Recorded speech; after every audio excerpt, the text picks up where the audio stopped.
It's a real pleasure to be introducing this Q&A, which is a celebration of National Hispanic Heritage Month here in the US from September 15 to October 15. And it's an opportunity for us as a community to celebrate the many and varied achievements of our Latinx and Hispanic community. Thank you for all of your many contributions. I'm Krizia Santos. I'm from Bayamon, Puerto Rico, and I do a bachelor in human biology and then a master in public health. Within my master, I decided to become a veterinarian. Good morning, Krizia. Good This morning. is Krizia Santos-Rodriguez. It's a real pleasure to be interviewing you this morning. I know that you're entering your clinical year, so it's a busy time for you. So thank you very much for spending some time with me this morning. Could I just ask you how you identify within the Latinx Hispanic community, please? Well, I'm identified as a Puerto Rican. I'm very proud of being a Latino Hispanic. And I walk with my head up down there, telling everyone that I'm Puerto Rican. What attracted you to the School of Veterinary Medicine at Louisiana State University? We're thrilled to have you, and I, as the new incoming dean, love the fact that we do take a number of Puerto Rican students. I think the contributions that you make are wonderful. Your culture, your heritage, food. I love salsa dancing myself, so and many other Latin dance styles. So I have a little bit of a knowledge. But what attracted you to the school in the first place? I'd love to know. Well, I always have a passion for medicine, so when I decided to, apply for veterinary medicine, I looked for some school, and knowing LSU, big name, high graduation rate, and also I know some people from here, students already, it made me be more like interested in this school, and I don't regret it. LSU is being like super welcoming. People are, super good with me. They know that, English is not my first language, so they bear with me sometimes when I, struggle a little bit. And I don't regret it. LSU has been awesome. Faculty, the place. I love my food, but food here is good too. And, it's good. School have a lot of activities and always make me feel, good within the environment and culture too.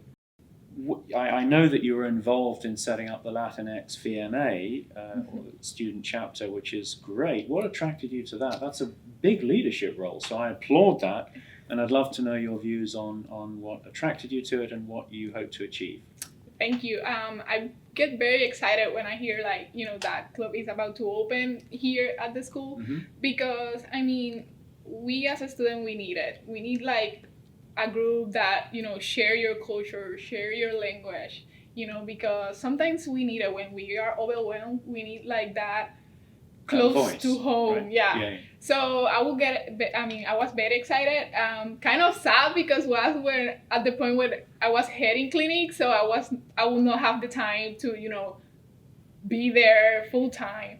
But anyway, I get involved. I help to open it. Everyone that get beneficial of being a Latino, of being closer, have that close culture, language. You can speak your language within. It's good for me. Where do you think the Latinx movement is going in veterinary medicine?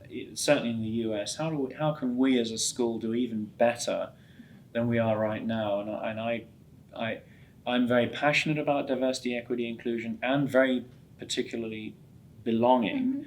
In particular, belonging. It's not just having wonderful students like yourself with us, but also, as you've alluded to, making each and every one of you feel as though you matter, your interests are represented, your voice is heard, and your unique skills are celebrated, i.e. belonging. How do you think we can do better still? I think LSU is improving a lot. I know that they are having more Puerto Ricans / Latin, not only Puerto Ricans within the classes. They're being more, amount every time, and I think that's a good thing. There's only 5% of veterinarians in US, and there's a small number, but if LSU and also other universities start picking up more Latinos or Hispanic students, that number will increase. And those students, can help, and that's my, goal too, can help other students that maybe want to do it, but they are afraid of, even for language or whatever the reason, being a role model to those students. I'll tell Absolutely, them that, yes. that we can pursue whatever we want. We also can do it. Language is not a barrier. I mean, it's scary, and it is, but you can get used to, practice make perfection. Absolutely, yes. We can be a role model to inspiration for those that want to pursue it and become the veterinarians. You clearly are both a role model and an inspirational, so congratulations on that. Tell me a little bit about your other interests, maybe your hobbies or in fact your professional aspirations too. Well, I would like to pursue a residency in cardiology, specialty in cardiology. Yep. I have been working with Dr. Green. He guided me through it, and I'm very excited to pursue that after graduation. I also have a master in public health, so I have a little background in research. So I don't discard be involved in that too, and it's something that I really enjoy. So even when I want to be more in the clinical aspect, I don't discard be also in research and help with the One Health, And I'd like to pick up on that. That's a really great point. First of all, where did you do the MPH?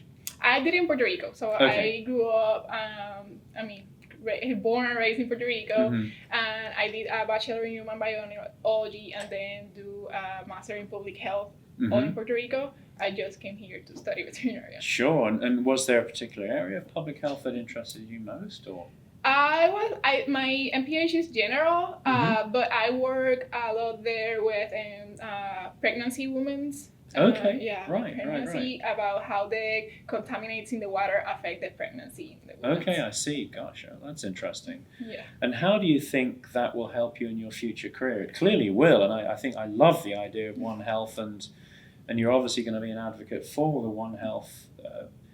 Really a big imperative that globally, I think it's so very important, and veterinarians have such an important voice at the table, and that was shown very vividly by COVID-19 and how we have helped in the efforts there, not least of which now doing wastewater testing right here in our own lab, for example. But how do you see that advancing your own career? Well, I guess the background of working on research, have those experience, continuing here with Dr. Nevada's in our research, how to write a paper, helped me to have those knowledge, but at the time I can apply it by myself, when I graduate and have my own investigation or something like that, that knowledge helped me to start it and, help with any disease that it can come. If I pursue the cardiology, that I know I will, disease in the heart that can help even humans and animals, I think the background helped me a lot to, start after graduation. Yes, certainly, absolutely. And tell me a bit about your research with Dr. Navarez. That sounds interesting. So we test in 14 snakes. We test about Cristosporidium in the enclosure environment, which there's no much literature about it. There's a lot of literature in the wildlife, but not within the enclosure environment. Right. Captivity. And you're publishing that work? Well, we are writing right now. Good luck on that. I know it's a learning experience writing a manuscript and having it published, so I'm sure it'll be very successful. That's great. Where do you see yourself going next? Clearly you have aspirations to specialize in cardiology, and I'm sure your MPH will be useful in that, and it's it certainly sets you up for lifelong learning. That's great. But what's next after graduating? Well, I was fortunate to win a scholarship with MedVet, so Congratulations. Thank you. So after graduation, I will join MedVet. If I want to pursue a residency, they include me by my second year. After that year of their program, I can pursue a residency, sponsored by them, and then work after I finish, then work with them. Any other things you want to mention, or you think we as a school and I as a dean should hear or do better? I think you're doing great. Hear us as a students and hear everyone. What concerns we had is a good start. And yeah, I saw that you are very interested in the diversity, and that's a good thing that make us, grow and raise every time, and other people that can listen, have interest in knowing that here there's a population of people that can help. Can help, yeah. And what advice would you have to aspiring Latinx Hispanic students coming up? I mean, you've obviously been a role model yourself. You're an inspiration. You've been successful. I'm sure you'll go on to much success going forward. What would you say to the next generation? That we can do it. I mean, we can do it. It's hard. It's scary at the beginning. I came out for your comfort zone and came out to other culture, other people that you don't know. But people are welcoming. People, I never feel rejected in here. My classmates understand. They help me through when my English doesn't come up.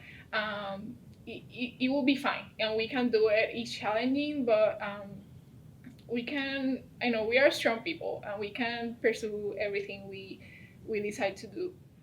Thank you so much. It's been a pleasure talking to you. Thank Thank you, you. Krizia. Thank you.